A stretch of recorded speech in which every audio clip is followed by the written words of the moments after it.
Isang swerteng hapon muli sa inyong lahat. Nagbabalik na naman ako para sa update ng ating 5pm draw ng PCSO. Kaya ihanda na ang inyong mga ticket para sa ating 5pm draw ng ating 2D Lotto at 3D Lotto ngayong hapon. Kaya wag na nating patagalin pa, here's our Lotto result. For 2D Lotto, the winning numbers are 5 and 15.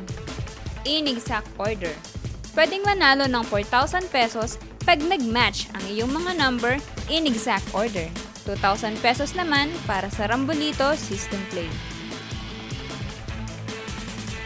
Para naman sa 3D Lotto, the winning numbers are 3, 1, and 0. In exact order.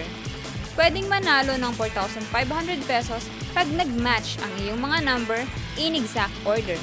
750 to 1,500 pesos naman para sa Rambolito System Play.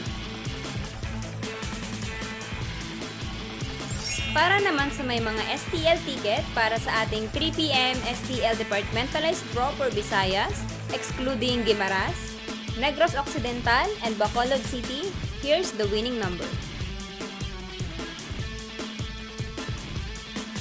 And for 3pm STL Departmentalized Draw for Mindanao, excluding Davao City and Zamboanga del Sur, here's the winning number.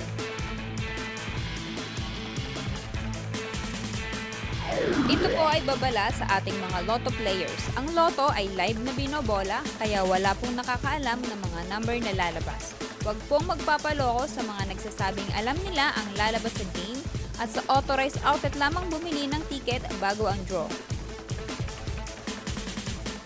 Para maklaim ang inyong prize, pumunta lang sa authorized Lotto outlet pag nanalo ka ng umabot sa 20 to 10,000 pesos.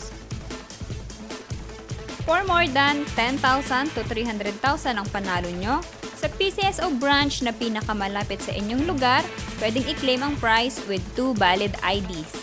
At kapag ikaw naman ang jackpot winner, i-present ang iyong ticket with 2 valid ID sa PCSO main office located at Shaw Boulevard, Mandaluyong City.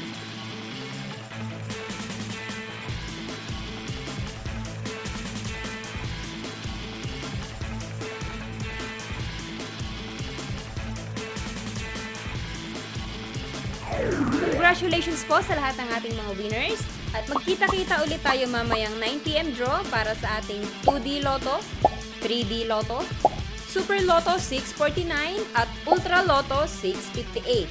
Maraming salamat at huwag kalimutang mag-like, follow, and subscribe sa Lotto Result para updated ka lagi. And do comment below if you have questions about Lotto Result. Maraming salamat.